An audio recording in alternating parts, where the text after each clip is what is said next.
If somebody doesn't pay rent at all, and then you go to the door and you say, hey, I'm going to kick you out, they're not going to just suddenly pay you $1,650. Now, it's possible. It's not likely. Okay, let's just talk about what could have happened in this situation. You commit to buying this property for whatever, like he said, I'm using his numbers. As his value is $80,000, he agreed to buy it for $110,000. So let's just say on day one of your purchase, you close the deal, and now you go to the tenants and you say, hey, you got to start paying me or I'm going to kick you out. Well, they don't pay you anything.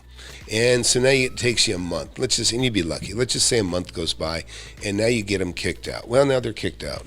Well, maybe they trashed the place. Okay, so maybe there's a couple $1,000s that you're going to have to spend minimum. I mean, just for anybody to move out, you almost spend a couple grand, just to paint the place, change the carpet if you have to. Now you can be up there, even more. So, but want you to think this stuff through. Because a lot of stuff just doesn't get discussed, and that's what bothers me about Payson and other people that talk about stuff being easier than it is. But just take the scenario on its surface, just like he said. So, but let's just say that he went to the door and they said, fine, we'll move out. And so no, they're not going to pay, just like they haven't been paying, but though, and it's going to take them 30 days. Well, and they got 30 days rent loss, they're $1,650. You've got, let's just say $2,000 or $3,000 just to get it ready. But that's after they move out. They're out in a month. So now you got another month. You're going to lose that second month. So there's another $1,650 because that's your second month that's gone by. You need that month, assuming you got them out, to clean up the place. And if it's going to do the $20,000 in repair values, he didn't say. On the third month, now he's going to get his $1,650 a month coming in.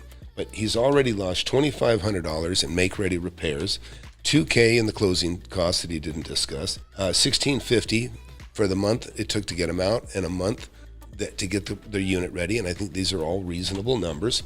So we got $6,800, okay, in a scenario that really is not unusual. It would be. I've bought properties where I've had to kick the tenants out, and they weren't paying, and they weren't good tenants.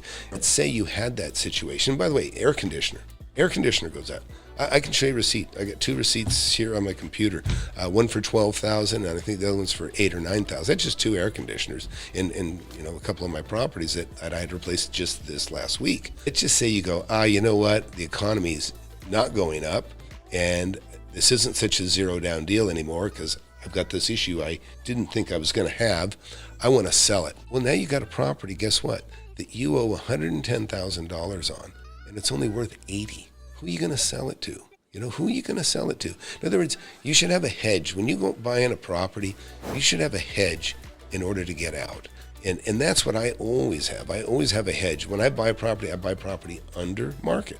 I buy it under market because if I buy it under market, my hedge is I can get out of it. I can sell it for more than I paid for it, no matter what.